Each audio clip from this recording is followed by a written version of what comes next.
सुप्रभात मेरे प्रिय विद्यार्थियों। आज हम हिंदी साहित्य का चौथा पाठ कठपुतली पढ़ने जा रहे हैं, जिसके रचयिता हैं भवानी प्रसाद मिश्र। तो कविता हम शुरू करने जा रहे हैं। कठपुतली गुस्से से उबली, बोली ये धागे क्यों है मेरे पीछे आगे, इन्हें तोड़ दो, मुझे मेरे पाँव पर छोड़ दो। सुनकर बोली और कठपुतलियाँ कि हाँ, बहुत दिन हुए हमें अपने मन के छंद छुए। मगर पहली कठपुतली सोचने लगी, ये कैसी इच्छा मेरे मन में जगी। अब हम इस कविता के बारे में जानकारी प्राप्त करेंगे कि इस कविता में कवि ने हमें क्या समझाने का प्रयास किया है।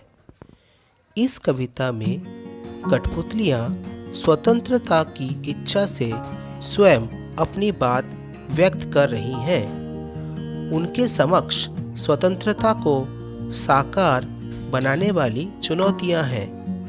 धागे में बंधी हुई कठपुतलियाँ पराधीन हैं। इन्हें दूसरों के इशारे पर नाचने से दुख होता है। दुख से बाहर निकलने के लिए एक कठपुतली विद्रोह कर देती है। वह अपने पाँव पर खड़ी होना चाहती है। उसकी बात सभी कठपुतलियों को अच्छी लगती है। स्वतंत्र रहना कौन नहीं चाहता, लेकिन जब पहली कठपुतली पर सबकी स्वतंत्रता की जिम्मेदारी आती है, वह सोच समझकर कदम उठाना ज़रूरी समझती है।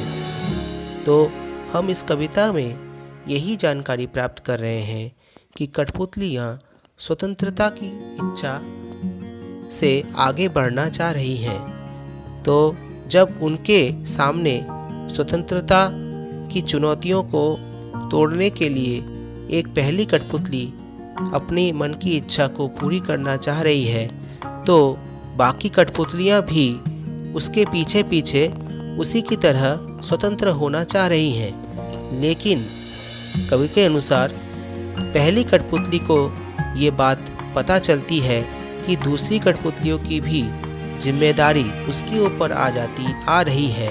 तब वो पीछे हट जाती है, क्योंकि वो पहले खुद स्वतंत्रता प्राप्त नहीं कर पा रही है, परंतु दूसरी कठपुतलियों को वो स्वतंत्र कैसे करवा सकती है।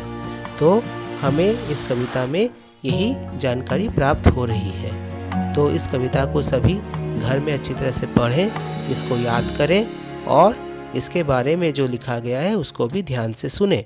ठीक है, इसका अगला भाग मैं अगले दिन आप लोगों के सामने लेकर उपस्थित हो जाऊंगा।